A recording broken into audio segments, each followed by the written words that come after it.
Hello everyone, welcome to RK tutorial. మన ఛానల్లో ఉన్నటువంటి సబ్స్క్రైబర్స్ అందరికీ కూడా గుడ్ న్యూస్ అండి. ఏపీ హైకోర్టు నుండి మరియు డిస్ట్రిక్ట్ కోర్ట్స్ల నుంచి మనకు భారీ నోటిఫికేషన్ అయితే విడుదల కాబోతుందండి. మరి దీన్ని దృష్టిలో ఉంచుకొని చాలామంది అభ్యర్థులు కోర్స్ అయితే అడగడము జరిగింది. సో మరి మన కోర్స్ అయితే లాంచ్ చేయడం జరిగిందండి. జస్ట్ 499 రూపీస్కే 1000+ క్లాసెస్ ఉంటాయి. ఈచ్ అండ్ ఎవ్రీ టాపిక్కి సంబంధించిన PDF material plus each and every topic సంబంధించిన ఆన్లైన్ ఎగ్జామ్స్ మరియు గ్రాండెడ్ టెస్టులు కూడా మన కోర్స్లో యాడ్ చేయడం అయితే జరిగిందండి. 1 year వ్యాలిడిటీతో దీన్ని అయితే అందజేస్తున్నాం. ఆల్మోస్ట్ 20 years ఎక్స్పీరియన్స్ కలిగిన ఫ్యాకల్టీ చేత క్లాసెస్ చెప్పించడము జరిగింది. లాస్ట్ టైం మన యాప్లో కోర్స్ తీసుకున్నటువంటి అభ్యర్థులకు చాలామందికి జాబ్ వచ్చింది. ప్రజెంట్ డిస్ట్రిక్ట్ కోర్స్లో హైకోర్టులో కూడా మన స్టూడెంట్స్ అయితే జాబ్ చేస్తున్నారు. సో మీకు లాస్ట్ టైం కనుక జాబ్ మిస్ అయితే ప్లస్ ఈ ఇయర్ కొత్తగా డిగ్రీ కంప్లీట్ అయినటువంటి అభ్యర్థులందరూ కూడా మరి జాబ్ సాధించాలనే ఉద్దేశంతో ఉన్నట్లయితే మన కోర్స్ మీకు 100% యూజ్ అవుతుంది. వెంటనే కోర్స్ తీసుకోండి. మరి ఏ విధంగా తీసుకోవాలంటే యాప్ లింక్ వీడియో డిస్క్రిప్షన్లో ఉంటుంది. డౌన్లోడ్ చేయండి. డౌన్లోడ్ చేసి మీ మొబైల్ నెంబర్తో రిజిస్టర్ అయ్యి స్టోర్ ఆప్షన్లో కోర్స్ ఉంటుంది. మీకు ఎలాంటి డౌట్ ఉన్నా కూడా యాప్లో చాట్ ఆప్షన్ ఉంటుంది. డైరెక్ట్గా నాతో కాంటాక్ట్ అవ్వచ్చు మీరు. ఇంకెందుకు ఆలస్యం, మరి ఈ రోజే కోర్స్ తీసుకొని మీ ప్రిపరేషన్ స్టార్ట్ చేయండి. All the best. Hello everyone, welcome to RK tutorial. So guys, ఈ రోజు నుండి మనము మన ఛానల్లో ప్రతిరోజు కూడా ఏపీ హైకోర్టు ప్రీవియస్గా కండక్ట్ చేసినటువంటి మోడల్ పేపర్స్ ఏవైతే ఉన్నాయి, ప్రీవియస్ పేపర్స్ అన్నీ కూడా మనము 1 by 1 అయితే చూద్దామండి. అన్నిటికీ కామన్ టెస్ట్ అయితే పెట్టడం జరిగిందండి. General studies and general English అన్నిటికీ కూడా సేమ్ సిలబస్ అండి. మార్కుల దగ్గరనే డిఫరెన్స్ ఉంటుంది, సింపుల్. ఓకేనా, అందరూ కూడా గమనించాలి. కానీ ఆఫీస్ సబార్డినేట్ ఒక్కదానికి మాత్రము, ఆఫీస్ సబార్డినేట్ ప్రాసెస్ సర్వర్కి మాత్రము మనకు మెంటల్ ఎబిలిటీ యాడ్ చేయడం అయితే జరిగింది. సో ఓకేనా, బట్ రిమైనింగ్ అన్నిటికీ కూడా జనరల్ స్టడీస్ అండ్ ఇంగ్లీష్ అన్నీ కూడా సేమ్ అని అయితే మనము గుర్తుంచుకోవాలి. మరి ప్రీవియస్ పేపర్స్ని చదవడం అంత ముఖ్యమా అంటే 100% ముఖ్యము. ఎందుకు? ప్రశ్నల సరళి ఏ విధంగా వస్తుంది, ఏ టాపిక్స్ నుంచి ఎక్కువ అడుగుతున్నారు అనే వివరాలు అయితే మీకు అందజేయడము జరుగుతుంది. ఓకేనా, అందరూ కూడా గమనించాలి. లేట్ చేయకుండా కంటెంట్లోకి వెళ్దాం. మీకు కనుక ఈ ప్రీవియస్ పేపర్స్ అన్నీ కూడా కావాలి అనుకుంటే తప్పకుండా మన యాప్ డౌన్లోడ్ చేసుకోండి ఫ్రెండ్స్. మన కోర్స్లో ప్రీవియస్ పేపర్స్ అన్నీ కూడా ఉచితంగా యాడ్ చేయడము జరుగుతుంది డైలీ వైజ్గా.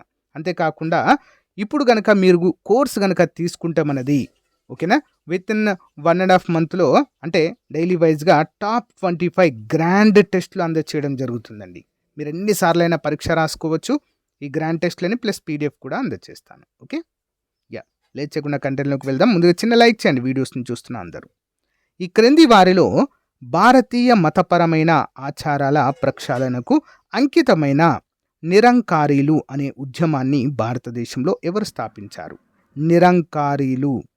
ఓకేనా, who among the following established the Nirankaris movement in India? ఎవరండి? Option 2 Baba Dayal Das. Okay, Baba Dayal Das, Nirankari movement. Next one, Andhra Pradesh ప్రభుత్వ పాఠశాలల్లో 2018-19 ఇది కరెంట్ అఫైర్స్ అండి. ఇప్పుడు మనకు రావి ఇవి. ఓకేనా, వదిలేయండి. కరెంట్ అఫైర్స్ నేను అప్డేటెడ్వి చెప్తాను మళ్ళీ సపరేట్గా. ఓకే, నెక్స్ట్ 1687లో ఆ సమయంలో గుంటూరులో భాగంగా ఉన్న గోల్కొండ సుల్తానేట్ కుతుబ్ షాహీని డాష్ చక్రవర్తి జయించినప్పుడు గుంటూరు మొఘల్ సామ్రాజ్యంలో భాగమైంది. ఎవరు జయించినప్పుడు అండి? ఔరంగజేబ్ జయించినప్పుడు అండి. గుంటూరు ఒక భాగంగా ఉండేదండి. గుంటూరులో మనకు ఆంధ్రాలో అంటే తెలంగాణ ప్రాంతంలో ప్లస్ ఆంధ్రాలో కొన్ని ప్రాంతాల్లో కూడా మరి ఈ యొక్క గోల్కొండ సుల్తాన్లు అయితే పాలించేవారండి, కుతుబ్ షాహీలు. ఓకేనా, అందరూ కూడా గమనించాలి.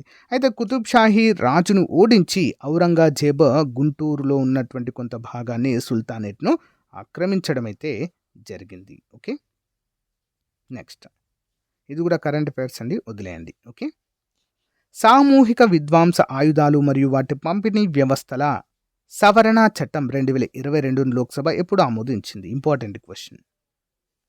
6 ఏప్రిల్ 2022 సంవత్సరంలో ఆమోదించింది. నెక్స్ట్ వన్, ఇది కూడా కరెంట్ అఫైర్స్ అండి, వదిలేయండి. వేరుశనగ అత్యధికంగా ఉత్పత్తి చేసే రాష్ట్రం అని అడిగారు. సో ప్రజెంట్ కూడా గుజరాతే ఉందండి. 2001 వరకు కాదు, 2025 వరకు కూడా గుజరాతే టాప్లో ఉంది వేరుశనగ ఉత్పత్తిలో. ఓకే, నెక్స్ట్, క్రింది వాటిలో ఏ గుహలు భారతీయ రాక్ కట్ శిల్పకళకు ఏకశీల ఉదాహరణ? గుంటూరు జిల్లాలో కృష్ణానది ఒడ్డున నెలకొని ఉన్నాయి. ఏంటండి? ఉండవల్లి గుహలండి. Most important question. ఓకేనా, ఉండవల్లి గుహలు ఎక్కడ ఉన్నాయి? ఇవి గుంటూరు జిల్లాలో కృష్ణానది ఒడ్డున నెలకొని ఉన్నాయి. Which of the following caves A monolithic example of Indian rock cut architecture are located on the bank of Krishna river in Guntur district is called Undavalli caves, Undavalli గుహలు. Next one. సో ఇది కూడా current affairs అండి, వదిలేయండి. ఇది కూడా current అఫైర్సే. 19వ శతాబ్దపు చివరలో నిర్మించబడిన మరియు మిలిటరీ హౌస్ మరియు బ్యాంక్గా ఉపయోగించబడిన ఆంధ్రప్రదేశ్లోని క్రింది కోటలలో ఏది ఇప్పుడు కంటోన్మెంట్ ప్రాంతంలో సైనిక ఆసుపత్రిగా ఉంది? ఏంటది? త్రిముల్గేరి కోట. ఓకే, త్రిముల్గేరి అనేటువంటి కోట ఆంధ్రప్రదేశ్లో ఉందండి. మరి ఇది ప్రజెంట్ ఒక హాస్పిటల్, సైనిక హాస్పిటల్గా ఉండడం అయితే మనము చూడవచ్చు. త్రిముల్గేరి కోట ఇంపార్టెంట్. Next one. ప్రకాశం జిల్లా గిద్దలూరులో కడపలోని బద్వేల్లోని నల్లమల వాలులో క్రింది నేలలో ఏది కనిపిస్తుంది? ఇది సాధారణంగా పాదాల కొండల దగ్గర కోసిన కొండవాలుగా కనిపిస్తుంది. ఏంటండి? స్కెలేటర్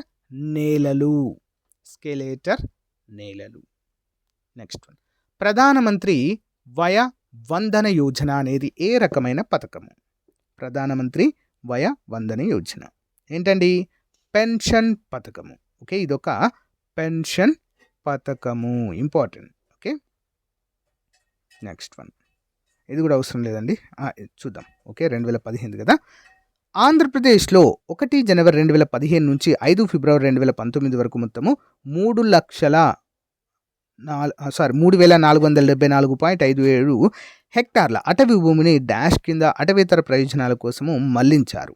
దేని కింద అండి? అటవీ రక్షణ చట్టం 1980 ప్రకారం దాన్ని మరి అటవీతర అంటే ఏంటి? పరిశ్రమలకు కావచ్చు, గృహ నిర్మాణాలకు కావచ్చు, ప్రాజెక్టుల కోసం కావచ్చు ఉపయోగించడానికి మరి 3,474.57 హెక్టార్ల అటవీ భూమిని కేటాయించడం జరిగిందండి, అటవీ రక్షణ చట్టం 1980 ప్రకారము. Next one.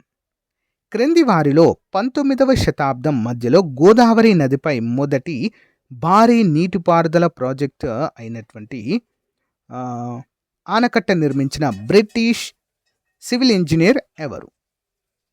ఓకే, ఎవరండి? Sir Arthur Cotton. ధవళేశ్వరం ఆనకట్ట అండి. ఓకే, సర్ ఆర్థర్ కాటన్ దొర అంటారు మన దగ్గర కదా. Next one. 1971-73 కాలంలో ఆంధ్రప్రదేశ్ ముఖ్యమంత్రిగా మరియు 1975-77 కాలంలో ఆల్ ఇండియా కాంగ్రెస్ కమిటీ ప్రధాన కార్యదర్శిగా ఎవరు ఉన్నారు? ఆన్సర్ పివి నరసింహారావు గారు ఉన్నారండి. ఎవరండి? పివి నరసింహారావు. నెక్స్ట్ వన్ చూద్దాం. కాకినాడ నుండి 15 కిలోమీటర్ల దూరంలో ఉన్న కాకినాడ యానం రోడ్డులో గల కోరింగ వన్యప్రాణుల అభయారణ్యము ఆంధ్రప్రదేశ్లోని డాష్ జిల్లాలో ఒక చిన్న గ్రామమైన కోరింగ పేరు మీదుగా పేరు పెట్టబడింది. ఎక్కడండి? తూర్పుగోదావరి అండి. చాలా చాలా ఇంపార్టెంట్, చాలాసార్లు ఎగ్జామ్లో అడిగారు. Direct question. కోరింగ వన్యప్రాణుల అభయారణ్యం ఎక్కడ ఉంది, ఏ జిల్లాలో ఉంది అంటే తూర్పుగోదావరి. గుర్తుంచుకోవాలి, simple. Okay, next one. 23 December 1912న చాందినీ చౌక్లో మరి అప్పటి భారత గవర్నర్ జనరల్ లార్డ్ హార్డింగ్ ఊరేగింపుపై బాంబు విసిరినందుకు 8 మే 1915న ఉరితీయబడిన స్వాతంత్ర్య సమరయోధుడు ఎవరు? ఎవరండి? మాస్టర్ అమీర్ చంద్ అనేటువంటి స్వతంత్ర సమరయోధుడిని ఉరితీయడం జరిగిందండి. ఓకేనా, చాందినీ చౌక్లో 1912లో అప్పటి గవర్నర్ జనరల్ లార్డ్ హార్డింగ్ ఊరేగింపుగా వెళ్తున్నటువంటి సందర్భంలో ఈ ఘటన జరిగింది. Okay, important. Next one. నాలుగవ బౌద్ధ మండలిని నిర్వహించడంలో సహాయపడిన మరియు మండలిలో మహాయాన బౌద్ధ సిద్ధాంతంపై సుదీర్ఘంగా ప్రసంగించిన ప్రముఖ వ్యక్తి పేరు తెలపండి. ఎవరండి? 4వ బౌద్ధ సంగీతి నిర్వహించిన వారు ఎవరు? సింపుల్. 4వ బౌద్ధ సంగీతిలో పాల్గొన్నవారు ఎవరు? అశ్వఘోషుడు. ఓకే, అశ్వఘోషుడు. Important question. సో గైస్, ఎవరైతే ఏపీ హైకోర్టు ఉద్యోగాలకు ప్రిపేర్ అవుతున్నారో మీకు ప్రత్యేకంగా ఒక వాట్సాప్ గ్రూప్ అయితే క్రియేట్ చేస్తానండి. ప్రతి ఒక్కరు కూడా అందులో జాయిన్ అవ్వండి. ఓకేనా? ప్రత్యేకమైన వాట్సాప్ గ్రూప్, అందులో అన్ని ఎప్పటికప్పుడు కూడా అప్డేట్స్ అయితే చేస్తూ ఉంటాను. లింక్ వీడియో డిస్క్రిప్షన్లో ఇస్తానండి. వాట్సాప్ ఛానల్ కానీ వాట్సాప్ గ్రూప్ కానీ పెడతాను. అందరూ కూడా జాయిన్ అవ్వండి ఫ్రెండ్స్. మీకు ఎలాంటి డౌట్స్ ఉన్నా ఏమైనా ఉన్నా కూడా అక్కడ నన్ను అడగవచ్చు. Okay, next one. 1764లో క్రింది వాటిలో ఏ యుద్ధం తర్వాత కంపెనీ భారతీయ రాష్ట్రాల్లో రెసిడెంట్లను నియమించింది? ఏ యుద్ధం తర్వాత అండి? బాక్సర్ యుద్ధము. 1764 క్రింది వాటిలో ఏ యుద్ధంలో? బాక్సార్ యుద్ధం తర్వాత భారతదేశంలో రెసిడెంట్లను నియమించిందండి. ఓకేనా? Important question. బాక్సార్ యుద్ధము, ప్లాసీ యుద్ధం అనేవి భారతదేశ చరిత్రలో చాలా ముఖ్యమైనవి. ఎందుకంటే బ్రిటిష్ వారి యొక్క పరిపాలనను భారతదేశంలో సుస్థిరం చేసుకోవడానికి ఉపయోగపడ్డటువంటి యుద్ధాలు. Okay, next. క్రింది వాటిలో ఏ పంట చేతికొచ్చినప్పుడు జరుపుకునే పండుగ మరియు ఆంధ్రప్రదేశ్ యొక్క ప్రధాన పండుగ ప్రతి సంవత్సరము జనవరి నెలలో 4 రోజుల పాటు జరుపుకుంటారు? ఏం పండుగ అండి? పంట కోత పండుగ అంటారు. మకర సంక్రాంతి. ఓకే, జనవరిలో నిర్వహించుకుంటాం మనం. జనవరి 14, 15, 16 ఆ తేదీలో నిర్వహించుకుంటామండి.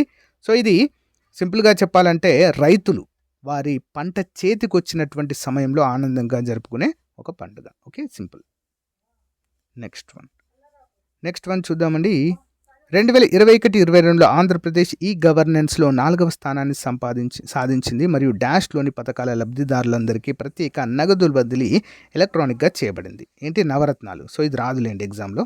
ప్రజెంట్ గవర్నమెంట్ చేంజ్ అయింది కాబట్టి నవరత్నాల గురించి అడగారు. కరెంట్ అఫైర్స్ వదిలేయండి, నేను చెప్పనులేండి. ఓకే, భారతదేశంలోని లోతైన గుహలలో ఒకటిగా పేరుగాంచిన బొర్రా గుహలు ఆంధ్రప్రదేశ్లోని ఏ జిల్లాలో తూర్పు కనుమల శ్రేణిలో అనంతగిరి కొండల్లో ఉంది? ఏంటండి? అల్లూరి సీతారామరాజు జిల్లాలో. బొర్రా గుహలు ఎక్కడున్నాయండి? ప్రజెంట్ అల్లూరి సీతారామరాజు జిల్లా. ఇంపార్టెంట్. భారతదేశంలోనే లోతైన గుహల్లో ఒకటిగా ప్రసిద్ధి అండి. చాలా ఇంపార్టెంట్. Okay, next one. ఇది కూడా కరెంట్ అఫైర్స్ వదిలేయండి. ఇది కూడా కరెంట్ అఫైర్సే. ప్రజారోగ్యానికి అత్యంత ప్రమాదకరమైన 19 శిలీంధ్రాల జాబితా అయినటువంటి శిలీంధ్రాన్ని హైలైట్ చేస్తూ WHO ఒక నివేదికను ప్రచురించింది. ఆ శిలీంధ్రం పేరేంటి?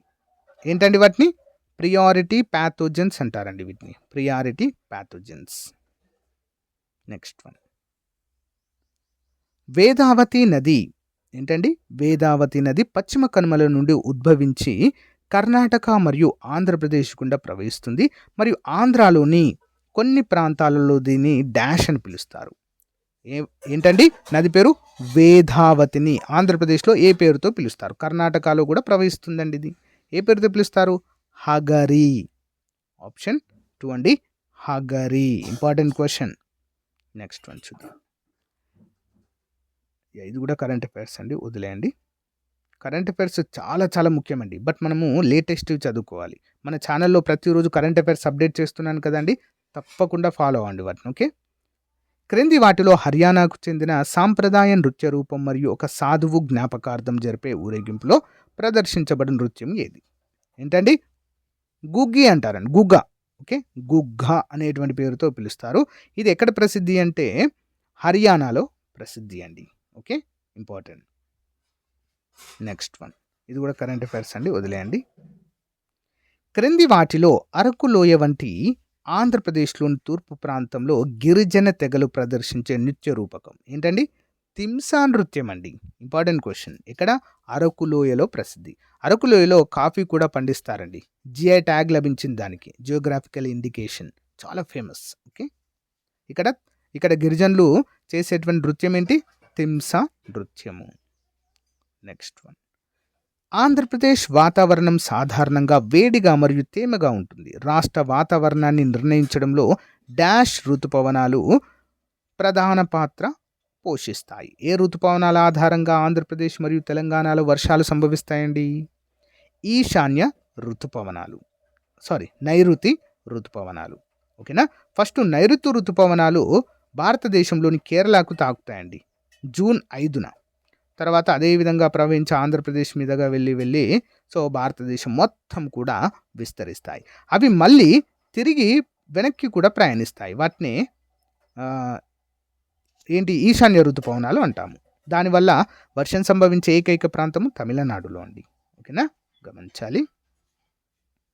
నెక్స్ట్ వన్, ఇది కూడా కరెంట్ అఫైర్స్ అండి, వదిలేండి. ఇది కూడా కరెంట్ అఫైర్స్. చూసారండి, కరెంట్ అఫైర్స్ ప్రశ్నలు చాలా అడుగుతున్నారు కాబట్టి కరెంట్ అఫైర్స్ పైన మనము ఖచ్చితంగా మనం పట్టు సాధించాలి. నేను చాలా రోజుల నుంచి మన ఛానల్లో కరెంట్ అఫైర్స్ చెప్తున్నాను. ఎందుకు డైలీ ఫాలో అవ్వమని అడుగుతున్నానంటే ఇందుకోసమే రీజన్. ఒకేసారి కరెంట్ అఫైర్స్ చదవడం చాలా కష్టము. ఓకేనా? గమనించాలి. 1946లో దాదాపు 300 మంది వ్యక్తులు రాజ్యాంగ పరిషత్లో సభ్యులయ్యారు మరియు వారు భారత రాజ్యాంగాన్ని వ్రాయడానికి తదుపరి డాష్ సంవత్సరాల పాటు కాలానుగుణంగా సమావేశమయ్యారు. ఏంటండి? 3 సంవత్సరాల పాటు కాలానుగుణంగా సమావేశమయ్యారు భారత రాజ్యాంగాన్ని రాయడానికి. దీన్ని మనము డ్రాఫ్టింగ్ కమిటీ, ముసాయిదా కమిటీ అంటాం. దీని అధ్యక్షులు ఎవరండి? డాక్టర్ బిఆర్ అంబేద్కర్ గారు. ఓకేనా? 2 సంవత్సరాల 11 రోజుల 18 రోజులు పట్టిందండి రాజ్యాంగాన్ని రాయడానికి. క్యాబినెట్ మిషన్ ప్లాన్ బ్రిటిష్ వారు వేస్తారండి 1946లో. మీరు రాజ్యాంగాన్ని రూపొందించుకోండి అని చెప్పేసి. ఓకే, ఇంపార్టెంట్ కరెంట్ అఫైర్స్ ఇది. సో గైస్, మరి ఓన్లీ జనరల్ అవేర్నెస్ మాత్రమే చెప్పానండి. General awareness, GK and GS మాత్రమే చెప్పాను ఈ వీడియోలో. నెక్స్ట్ క్లాస్లో ఇంగ్లీష్ కూడా అప్డేట్ చేసుకుందామండి. అంటే మీకు మోడల్ పేపర్స్ ఏ విధంగా ఉంటాయి ఏంటి అనేది కంపల్సరిగా తెలియాలి కాబట్టి వీటిని అయితే అందజేస్తున్నాను. ఇంకా చాలా ఉన్నాయండి. ఓకేనా? ఈ సిరీస్ కనుక మీకు నచ్చితే కంటిన్యూ అని చెప్పేసి కామెంట్ పెట్టండి ఫ్రెండ్స్. తప్పకుండా వీటిని కంటిన్యూ చేద్దాం. ప్రతి ఒక్కరు ప్రీవియస్ పేపర్స్ తెలుసుకోవాల్సిన ప్రాముఖ్యత ఎంతైనా ఉంది. దీని యొక్క పీడిఎఫ్ మన యాప్లో కోర్స్లో అప్డేట్ చేయడం జరుగుతుందండి. పీడిఎఫ్ పేపర్లన్నీ కూడా, ప్రీవియస్ పేపర్లన్నీ. ఓకే, సో తప్పకుండా ప్రతి ఒక్కరు కోర్స్ తీసుకోండి. Thank you. Have a nice day. Bye.